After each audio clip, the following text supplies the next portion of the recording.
Sob a proteção de Deus, declaro aberta a presente sessão. Essa presidência, no uso de suas prerrogativas, dá por lidas e aprovadas as atas das últimas sessões. Informo também que o expediente foi disponibilizado eletronicamente.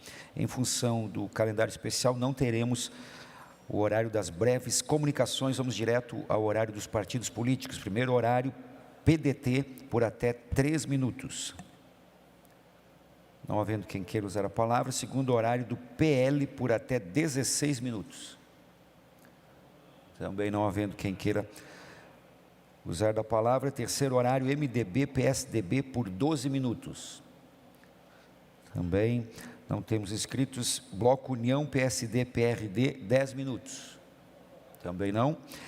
Bloco Democracia, Inclusão Social e Igualdade, PT, PSOL, até 7 minutos. Fará uso da palavra o eminente deputado Neudi Sareta.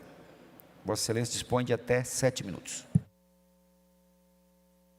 Senhor presidente, senhores deputados, senhoras deputadas, estimados catarinenses, acabamos agora há pouco na Comissão de Saúde a nossa reunião ordinária e tivemos a presença também de 2 médicos que vieram falar sobre o câncer de intestino.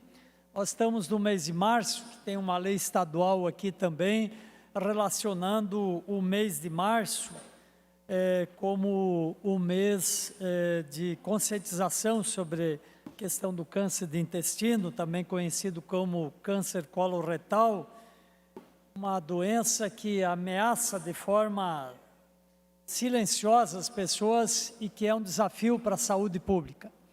Na exposição hoje dos nossos 2 convidados, mais uma vez ficou claro a importância dos exames, da prevenção, do exame o quanto mais cedo possível, já que no caso específico, inclusive aqui de determinado exame, além de ser exame, ele já traz a resolução, porque tendo algum indício ou algum pólipo ali, ele já é excluído e eliminado. Eu trago isso para dizer também a preocupação que só em Santa Catarina, o Instituto Nacional do Câncer estima que devam ser registrados, ocorrido aproximadamente 2.500 casos por ano. Portanto, essa é uma preocupação concreta. No ano passado também, os dados estaduais apontam para uma quantia de quase 1.000 óbitos, 983 óbitos no último ano, e, portanto, isso reforça essa preocupação. É fundamental esse debate e, principalmente, aumentar as ações para possibilitar que todas as pessoas possam fazer os exames.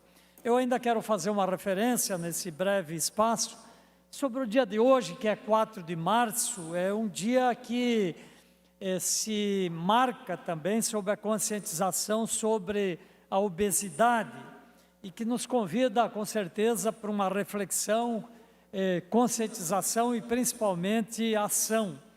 A obesidade é reconhecida mundialmente como uma doença crônica, complexa, multifatorial, que exige mudança no estilo de vida, acompanhamento profissional, políticas públicas estruturadas para prevenção e tratamento. Não se trata apenas de uma questão de estética, estamos falando de condições de saúde que aumentam significativamente doenças, riscos de doença, como, por exemplo, cardiovasculares, diabetes tipo 2, hipertensão, problemas articulares e diversos tipos de câncer. Então, quero fazer esse registro também e, mais uma vez, trago um dado de Santa Catarina. Em Santa Catarina, a realidade também exige atenção, pois dados do Sistema de Vigilância Alimentar e Nutricional indicam que aproximadamente 69% dos adultos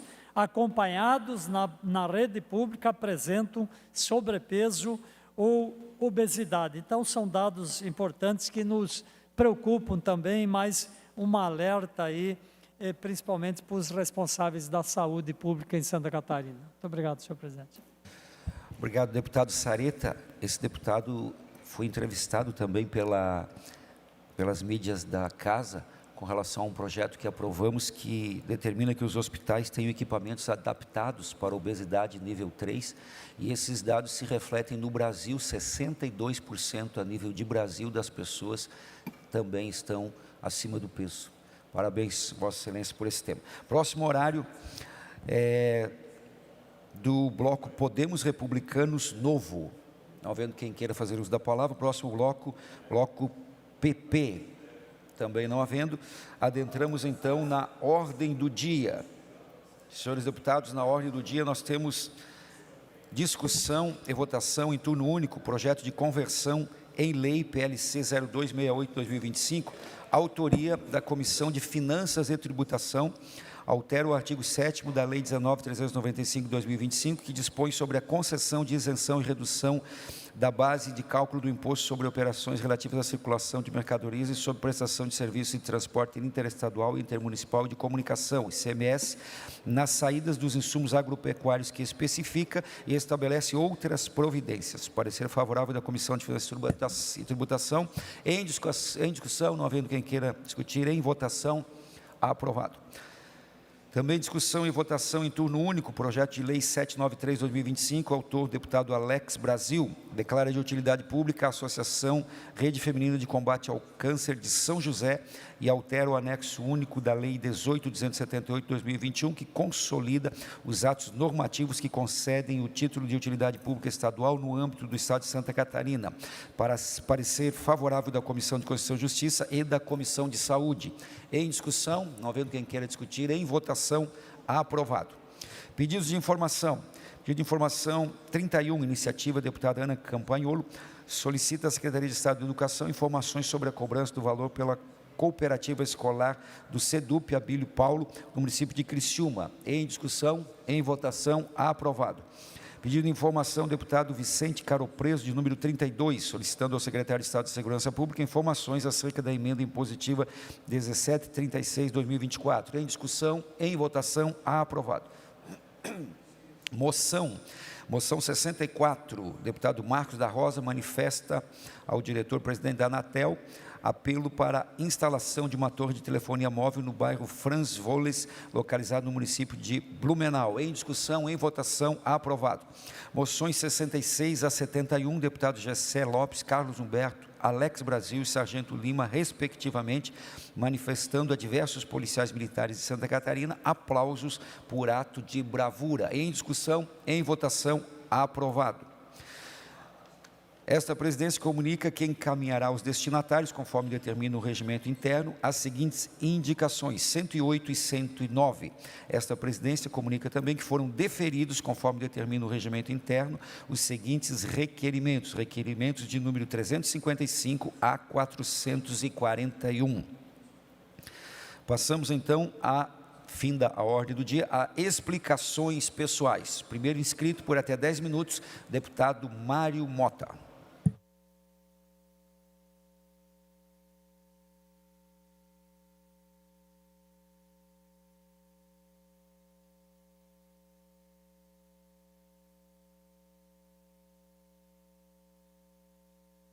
Excelentíssimo senhor deputado Jair Mioto, presidente desta sessão, todos os demais colegas, deputados, deputadas, aos companheiros técnicos da Assembleia Legislativa, todos os presentes nesta plenária e que nos acompanham pelas demais redes sociais da LESC.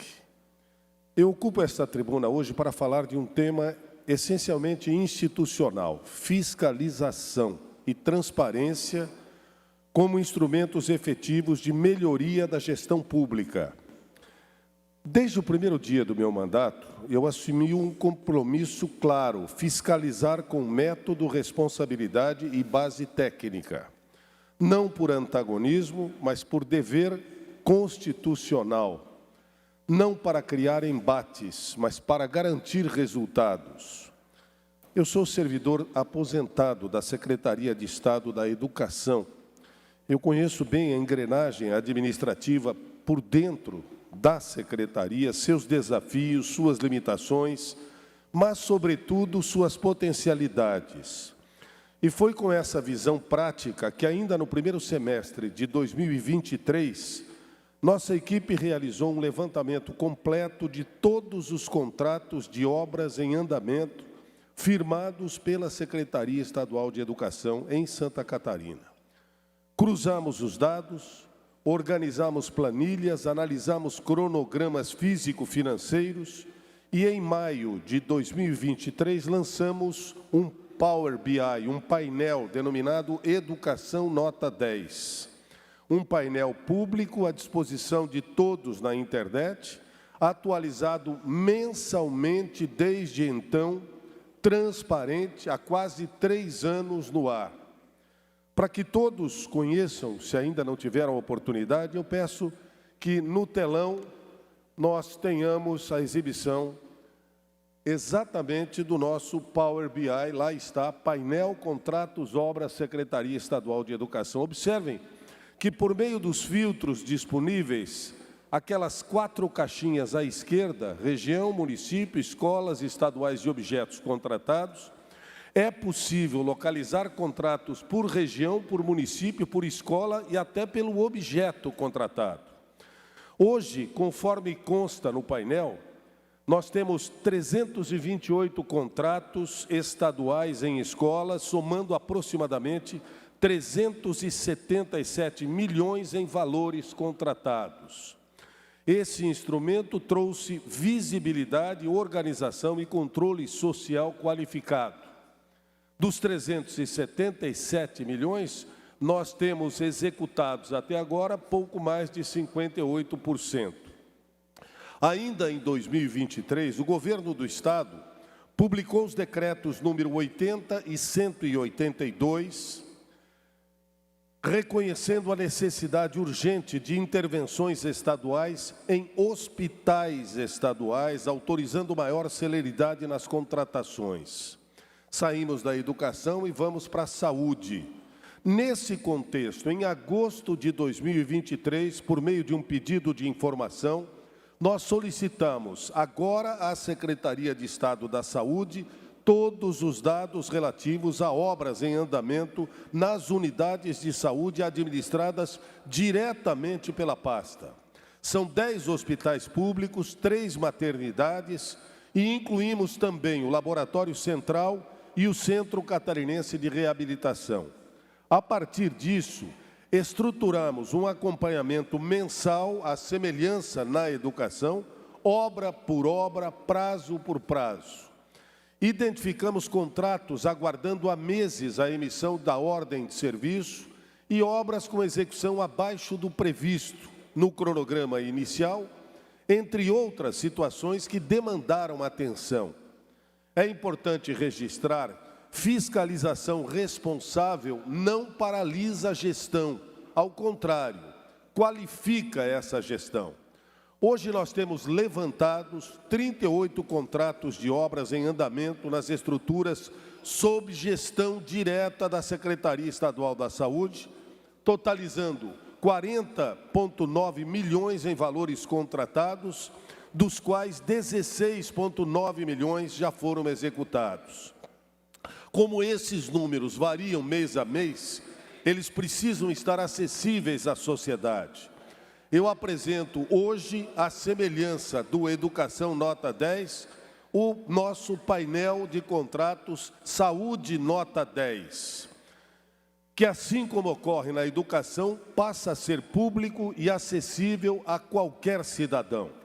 Vejam no painel, temos poucas unidades de saúde administradas diretamente pela Secretaria Estadual, indicadas no mapa em azul escuro. Foi possível adotar um layout mais simples, com apenas 2 filtros disponíveis nas abas Unidades de Saúde e Contrato. Já é possível localizar os contratos em andamento no hospital de interesse, bem como acessar os detalhes de cada um deles. Ao selecionar um contrato de reforma ou melhoria, as informações serão exibidas ali embaixo, naquele card primeiro em verde, e caso seja referente à manutenção predial, os dados aparecerão embaixo à direita no segundo card. Portanto, com poucos cliques é possível selecionar o hospital, visualizar o valor contratado, o percentual executado, quantos aditivos temporais já foram solicitados e o prazo atualizado de conclusão. E não é só isso. Diferente da realidade da educação, que envolve mais de 1.000 escolas, na saúde nós temos um número menor de unidades hospitalares. Isso nos permitiu incorporar um diferencial estratégico: o acompanhamento das atas de registros de preço vigentes para manutenção predial, conforme mostrei no painel. Isso é estratégico, porque nem toda necessidade hospitalar nos hospitais em si está dependendo de uma grande obra. Muitas vezes o problema está em pequenos reparos, elétricos, hidráulicos, infiltrações ou estruturas pequenas danificadas. Pelo painel vai ser possível verificar se existe alguma ata vigente e qual é o saldo disponível naquela ata. Ou seja, existe um contrato ativo entre o Estado e uma empresa. Então, há recurso disponível? Há. Qual é a justificativa para a não execução imediata de um reparo? É só ir na ata e verificar se há recurso suficiente para fazer o pequeno reparo. Esse nível de detalhamento qualifica o debate e fortalece o controle social. Nós sabemos que a realidade estrutural dos nossos hospitais ainda está distante do ideal. Mas sabemos também que planejamento, transparência e monitoramento permanente são instrumentos concretos de melhoria. Senhores, gestão pública moderna não teme dados abertos, só se fortalece com esses dados à disposição de todos. Todos podem ajudar a melhorar a gestão pública, independente de sermos ou não do Executivo. O Saúde Nota 10 não é uma ferramenta de oposição, muito pelo contrário, é um instrumento institucional, é mais uma ferramenta, exemplo do Educação Nota 10, à disposição do Estado. É um convite para que a sociedade civil, profissionais da saúde, imprensa, associações, acompanhem com objetividade a evolução das obras hospitalares contratadas pela Secretaria Estadual da Educação. Santa Catarina tem capacidade técnica, profissionais comprometidos e um orçamento proporcionalmente robusto. Precisamos assegurar que cada real contratado se converta em estrutura hospitalar mais digna, segura e funcional. Seguiremos fiscalizando com técnica, dialogando com responsabilidade e entregando instrumentos permanentes de transparência. Esse é um dos principais papéis do parlamentar. Esse é um dos principais compromissos do nosso mandato. E esse é o caminho para construirmos também uma saúde verdadeiramente nota 10. Muito obrigado a todos. Muito bem, obrigado, deputado Mário Mota. Na sequência, deputado Carlos Humberto, Vossa Excelência dispõe da palavra por até 10 minutos em explicações pessoais. Se não for do teu partido,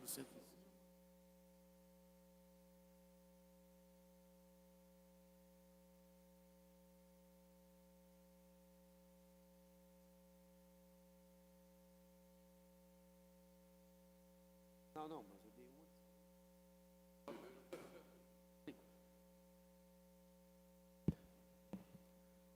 Senhor presidente Jair Mioto, já mudou o penteado de novo, deputado Oscar, né? Na outra ocasião em que o deputado Jair Mioto presidia a sessão, tinha mudado, agora voltou para o penteado tradicional. Senhor deputado, o importante é ter cabelo para poder fazer o penteado. Legal. Obrigado. Os senhores deputados, as pessoas que nos assistem, e no Palácio Barriga Verde, pelas redes da Assembleia Legislativa, deputado Oscar Guts, tem deputado aqui do nosso plenário que comemora que pessoas da nossa sociedade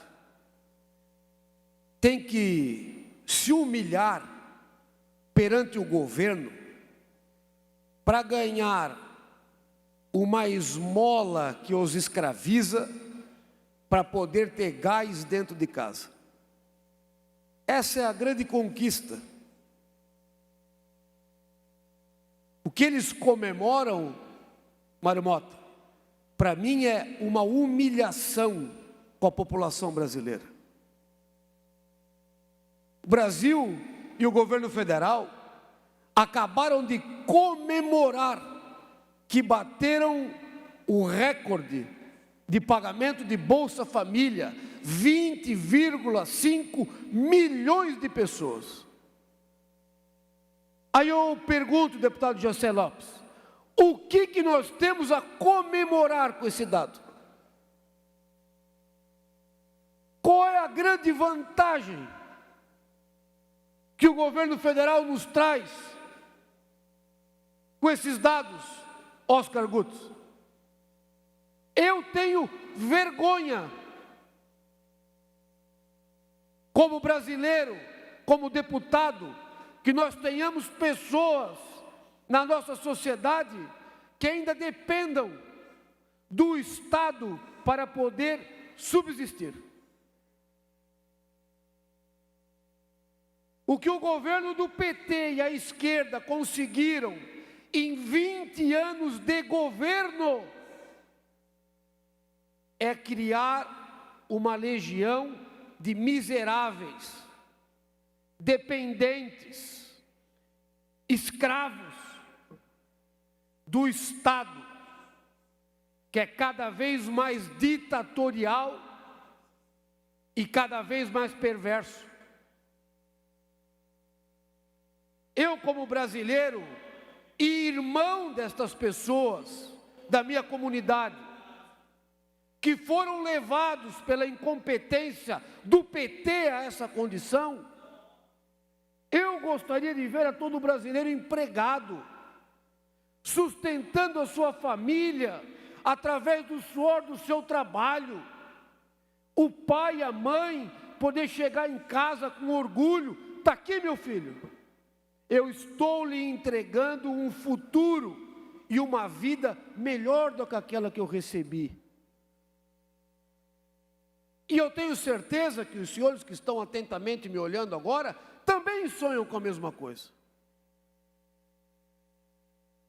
E é por isso que o ano de 2026 é um ano decisivo, deputado Maurício Coudellac, para o Brasil. Nós não podemos entrar na próxima década comemorando Vale Gás para 20 milhões de pessoas. O que é isso? Eu volto a repetir, isso envergonha uma sociedade. Vereador Juan, isso nos envergonha. Isso não é bonito, isso não é legal. Isso só prova que o governo federal é calhorda, é um sanguessuga dos impostos e do trabalho do brasileiro, que desperdiça o dinheiro com aquilo que não se deve investir, não acredita na sociedade, não acredita na comunidade, não acredita no indivíduo, não tem coragem de se modernizar, de diminuir, de enxugar, de liberar para as pessoas, para que elas progridam, para que elas trabalhem, para que elas evoluam.